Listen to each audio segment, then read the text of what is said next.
NNC. All the day's news ready when you are. Get ready for a deep dive from Neural Newscast. I'm Laura, your health specialist, and Daniel, our general correspondent, is here with me as we dig into today's subjects.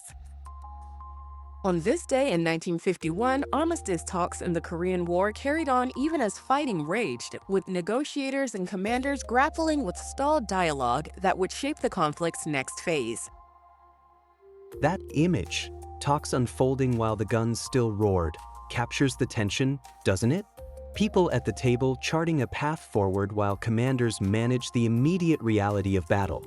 From a human perspective, it's wrenching leaders' way terms that could save or endanger countless lives while soldiers remain in harm's way. Every word at that table has real, urgent consequences for families and medics on the ground. And the stalling mattered. When talks froze, commanders had to choose whether to press or hold, which in turn altered bargaining power at the table, a feedback loop shaped by issues like demarcation lines and prisoner exchanges. That's the intimate interplay between diplomacy and combat, two tracks running at once, shaping strategy and the day-to-day experience of civilians and troops. And those stalled sessions didn't exist in a vacuum. They set the conditions everyone would reckon with in the months ahead, influencing how both sides calibrated risk, resources, and rhetoric. Which is why it's such a pivotal moment to revisit. Decisions made then rippled into military planning and humanitarian considerations, even as headlines captured both bullets and briefings. It's a reminder that wars are negotiated as much in rooms as on battlefields, and that progress is fragile when the fighting continues just beyond the conference walls. That fragility is the human story beneath the process, and it's why that day in 1951 still resonates. Talks and tactics were painfully inseparably linked. Agreed. It's a clear lesson in how stalled negotiations can bend a conflict's trajectory, forcing commanders and diplomats to adapt under pressure, often with life or death stakes.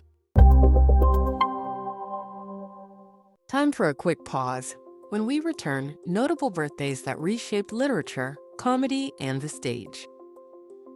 Today we celebrate the birthdays of Antonin Artaud, 1896, Richard Wright, 1908, and Damon Wayans, 1960.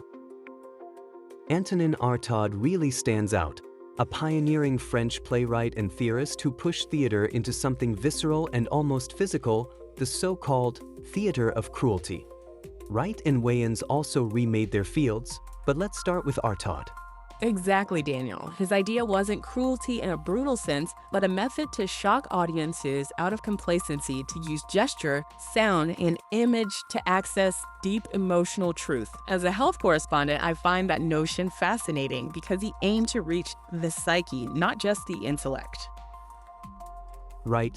He wanted theater to bypass rational defenses and hit the nervous system. That was revolutionary for performance and a radical theory about human experience and communication, which is why artists kept coming back to him. There's a lesser-known aspect worth noting. Artaud's own life was marked by illness and institutionalization, and those experiences clearly fed his work. His struggles gave him an intimate understanding of suffering in altered states, which he translated into theatrical practice. It makes his work feel urgent and personal rather than purely academic, and that urgency helped energize experimental theater, performance art, and film. It's the same current you feel in Richard Wright's unflinching prose, art confronting reality rather than tiptoeing around it. He also challenged language itself, believing that words could fail to convey the intensity of lived experience. So he experimented with vocalizations and nonverbal expression, trying to create a language of sensation that could be felt more than understood. And that influence is visible across disciplines. Directors, actors, and playwrights took cues from his commitment to effective truth, just as comedians like Damon Wayans harness physicality and tone to provoke, unsettle, and illuminate. For listeners thinking about well-being and the cathartic power of art, Artaud reminds us that confronting discomfort in a safe, structured way can be transformative.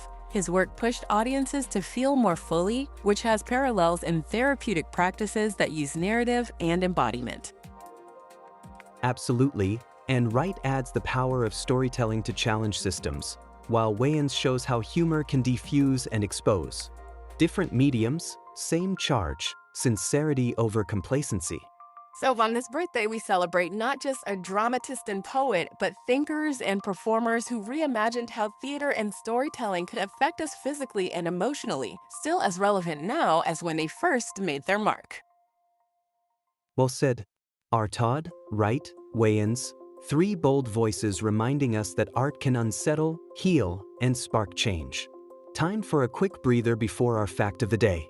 Time for a quick pause.